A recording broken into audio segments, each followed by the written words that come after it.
Hello and welcome back to another episode of the Grace Lutheran Podcast. This is Pastor Matt Neupel. Thank you so much for checking out our program today as we discuss different issues and topics about our faith and lives in Jesus Christ. And if you live in Winston-Salem or Paughtown and you've been struggling to find a church that offers traditional Christ-centered worship and offers weekly Holy Communion, you are always invited to join us every Sunday morning at 10 a.m. at 3410 Community Church Road in Paughtown. Well, we've taken a pretty long break from the program for the summer, so welcome back. We're going to be returning to uploading regular content soon, including brand new Thursdays Theologian episodes, so be on the lookout for those in the next few weeks to come.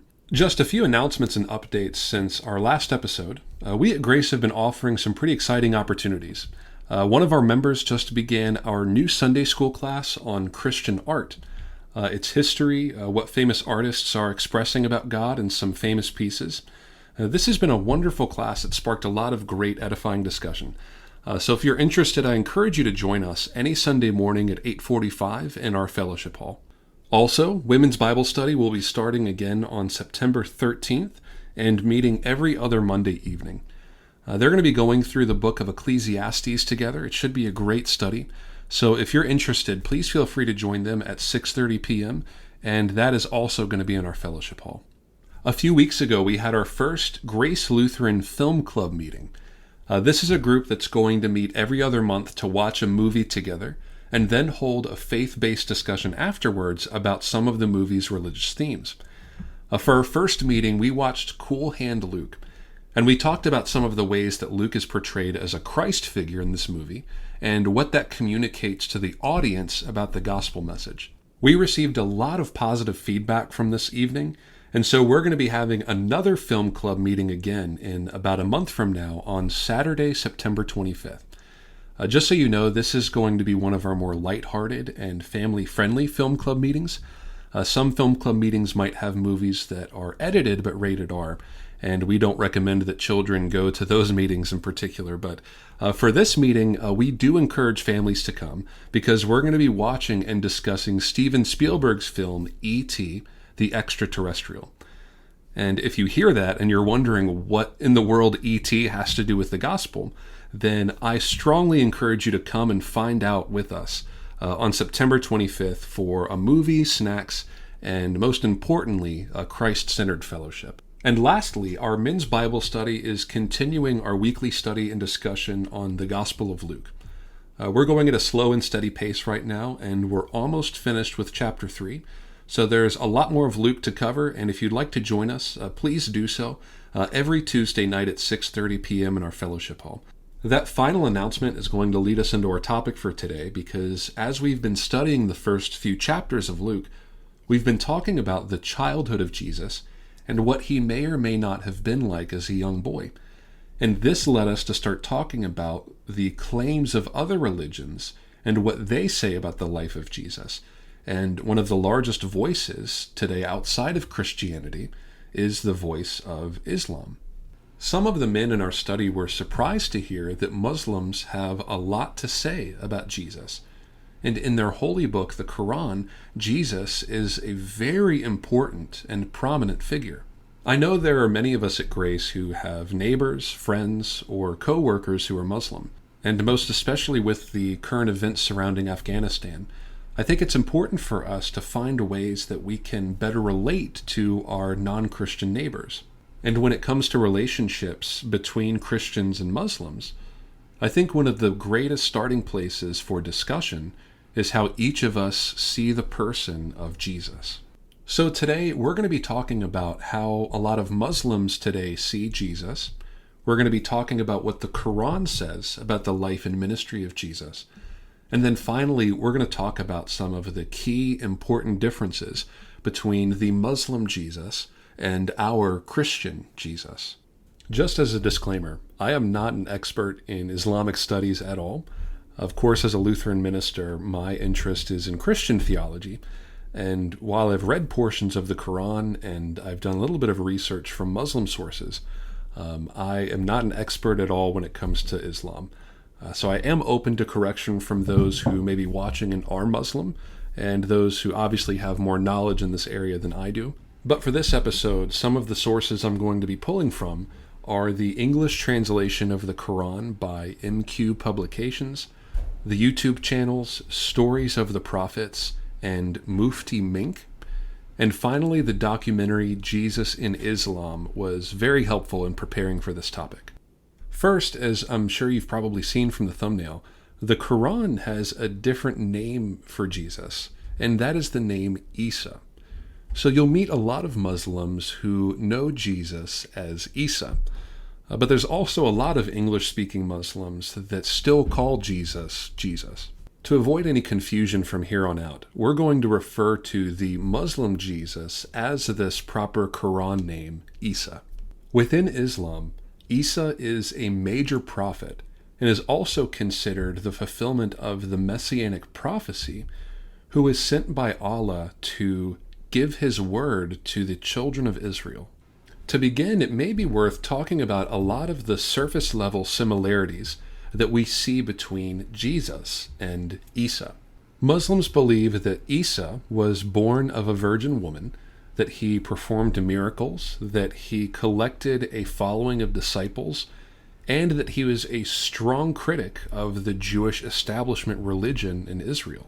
Muslims also believe that Jesus ascended into heaven and that he will return again one day to fight forces of evil. Those who aren't familiar with Islam or haven't read the Quran are often surprised to see how similar the picture of Jesus in the Quran is to the picture of Jesus that we see in the New Testament. But as we jump into the Quran today, I want us to pay attention to the differences that we notice in the Quran from the Jesus we know from Holy Scripture. The story of Isa begins with the story of his mother, Miriam, who we would call in our English New Testament, Mary. In fact, in the Quran, there's an entire surah, or what we would call a book of the Quran, that is called Miriam. And this is where we get a lot of the story of Mary and Jesus. From a young age, Miriam is set apart by her parents to live a monastic lifestyle, a life of virginity, of prayer, of fasting. The priest Zechariah, who we know as the father of John the Baptist, becomes the caretaker for Miriam, and so he actually builds a house for Miriam at the temple for her to live in worship. As Miriam gets older, one day she's praying in her room near the temple, and a man comes into her room, and it's revealed that this man is the angel Gabriel. At this point, why don't we read what the Quran says about this interaction? I'm going to begin at this Surah of Mary, beginning at verse 18. So Gabriel comes into her room, and Miriam says, "I seek refuge with the most gracious Lord from you if you fear Allah." Gabriel said, "I am only a messenger from your Lord. I have come to bestow upon you a pure son." Miriam said, "How can there be a son to me, whereas no man has ever touched me, nor am I unchaste?" Gabriel said, "Do not wonder. It will be the same way. Your Lord says this work is easy for me, and the objective is that we may make him a sign for the people and mercy from us. And it is a matter already decreed." Here we see the Quran's version of Luke chapter 1, where Gabriel comes to Mary and announces that she's going to give birth to a son, despite the fact that she's a virgin.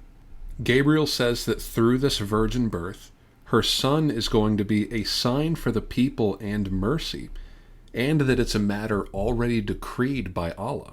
Next, we see one of the more obvious differences from the New Testament version of this story, and that's the fact that Joseph is nowhere to be found. We know as Christians in our New Testament that Mary and Joseph were eventually married. But in the Quran, there is no Joseph that guides Mary to Bethlehem. Instead, we read in the Quran that Mary conceives the baby Jesus in her womb, and she goes out to a desolate place by herself to give birth. While Miriam is out in the wilderness by herself, we read that the birth pangs came upon her, and that in her pain she was driven to clasp onto the trunk of a palm tree It's here, under the palm tree, that Miriam gives birth to the baby Isa. At this point, Miriam is understandably worried about what this is going to mean for her status in society. Here she has a newborn baby boy, and yet she has no husband. And so the implication is going to be that she's an adulteress. So Gabriel instructs Miriam to take a vow of silence and of fasting. That way she doesn't have to explain herself, and if people ask her questions, she can tell them through gestures that she is taking a vow of silence for Allah. So Miriam returns to her people with the baby Isa. And so, of course, people are excited and confused about this birth and have a lot of questions, but Miriam is unable to answer because of her vow of silence. And so this is where we get a unique miracle of Isa that's in the Qur'an, and that is Isa's ability to speak as a newborn baby. Starting at verse 30 in the same surah, Miriam, we read, "The infant himself spoke out, 'I am indeed a servant of Allah. He has given me the book and has raised me as a prophet. And wherever I may reside, he has made me an embodiment of blessing. And he has enjoined upon me prayer and zakat, or the alms due, as long as I am alive. And he has made me treat my mother with excellence, and has not made me disobedient and ill-fated. And peace be upon me, on the day of my birth, the day of my demise, and the day I shall be raised up alive." So in the Quran, the first miracle of Isa is his ability to speak as a baby. And this points to his identity as a prophet of Allah who has come to deliver his message. After this episode in the Surah Miriam, we get another insight into the early life of Jesus in another surah called the Table Spread. Beginning at verse 110 in that surah, we read, "O Isa, the son of Maryam, call to mind my favor to you and your mother when I provided you strength through the Holy Spirit. You conversed with the people in a uniform style, both from the cradle during early childhood and in the ripe age while preaching as a messenger. And when I taught you the book and wisdom and insight and the Torah and the Injil," meaning the gospel, "and when by my command you made out of clay some figure looking like a bird, then you would breathe into it, and by my command it would become a bird. And when you healed the blind and the leper, or the victims of leprosy by my command, and when you raised up the dead, standing, bringing them back to life from the grave by my command, and when I held back the children of Israel from killing you, whilst you brought them clear signs, those who disbelieved among them said, 'This is nothing but sheer magic.'" Now there's a lot to unpack from just this one verse, but first we see this strange story about Isa's childhood, where he forms these birds out of clay, and Allah commands him to breathe life into these birds and turn them into real birds. Those of us who have been attending our men's Bible study on a weekly basis will remember that this story predates the Quran by hundreds of years in a document that's called the Infancy Gospel of Thomas.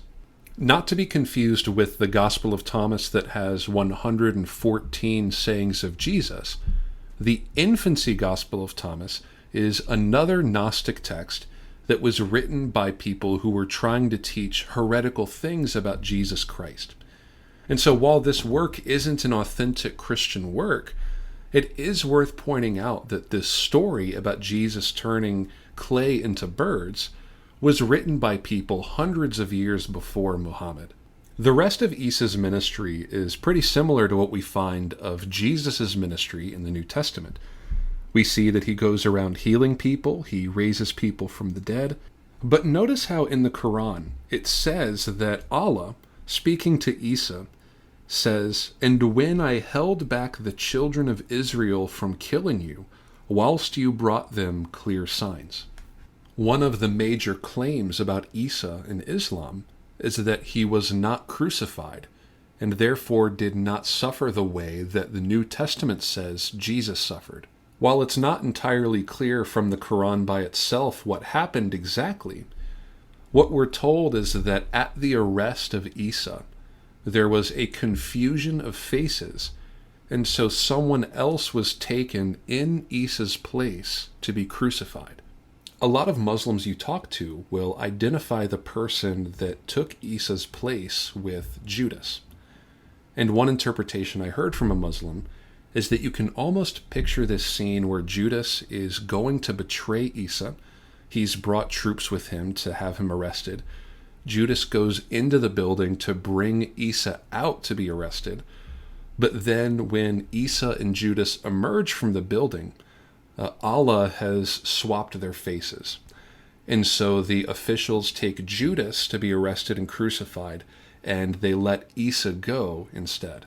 Isa never dies the natural human way, but we read that Allah takes him up into heaven. Muslims also believe in a second coming of Isa, and they believe that when Isa returns, he's going to defeat the Antichrist, but he's also going to convert all Jews and Christians to Islam. Talking about the Muslim beliefs about Isa's second coming could take an entire episode. So at this point, why don't we shift gears and talk about some of the key differences between Christian theology when it comes to Jesus and Muslim theology when it comes to Isa. When I was in college, my family and I went to Israel with our church, and one night we decided to go to the site that is believed to be the place where Gabriel announced the birth of Jesus to Mary for the first time. And so that night, when we were walking back to our bus, we saw in pretty large Arabic print some graffiti that had been spray painted on one of the buildings. And so our tour guide looked at that and he shared with us that in English, this graffiti said, "Allah has no son." It seems as though there were some pretty radical Muslims in town at the time that wanted to send a clear message to Christians and tell them that Jesus is not the Son of God. Muslims believe it's blasphemy to call Jesus or Isa the Son of God because that gives a very human characteristic and a very human attribute to the person of God by calling him a father. This is why Muslims deny what Christians call the Trinity. Muslims do not believe that God is divided by persons, but that God is holy and completely one. In Islam, Isa is a very important prophet. He came for a very important purpose in the Qur'an, but he is not God. Muslims do not worship Isa or call upon him in prayer. That would be considered against the teachings of Islam. Isa does not give his life for the life of the world, but instead Allah spares Isa because death is not worthy to take the life of one of Allah's prophets. Hopefully you see that a lot of the similarities between Isa and Jesus that you see on the surface slowly begin to disappear when you dig deeper and see how fundamentally different these two figures are as persons. As Christians, we boldly confess that in the beginning was the Word, or Christ, and the Word was with God, and the Word was God. When Muslims claim that it's beneath God to make himself human, or that God would never humiliate himself in such a way to make himself human, we as Christians see this as a testimony of how much God truly loves us. We as Christians can confidently say that God is near to us because God has united himself to us forever in the person of Jesus Christ. In his mercy, God has not left us to wonder who he is or what his will is for our lives, but he has revealed himself to us fully in the person of Jesus Christ, through his ministry, through his death, and through his resurrection. There's so much more we could talk about when it comes to the differences between Christianity and Islam, but it looks like that's going to be all the time we have for this week. I want to thank you again for tuning in and checking out our program. We hope you were able to learn something from this program today, and maybe this will give you an opportunity in the future to have a really good discussion with one of your Muslim friends or coworkers. But in the meantime, we hope you have a great rest of your week. Take care, and God bless.